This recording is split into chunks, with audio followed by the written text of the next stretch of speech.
Hello everyone and welcome back to another video from Crazy Gamer. In this video, I'm going to show you how to log into your Supercell ID on Clash of Clans. So let's get started right away. First of all, open up the Clash of Clans game on your device, and once you open it up, you will be taken through the basic tutorial levels.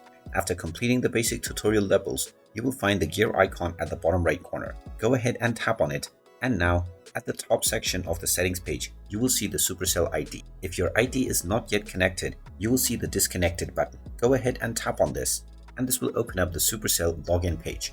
Tap on the next button and then tap on login to proceed with logging in to your Supercell ID. Then tap on continue and you will be asked to enter your email address. Just type in your email address and tap on the login button, and you will be asked to enter the verification code that has been sent to your email. So just check your inbox and you will find this verification code. After typing in this code, tap on the submit button and then proceed forward with the confirm button to link your Supercell ID with your Clash of Clans game.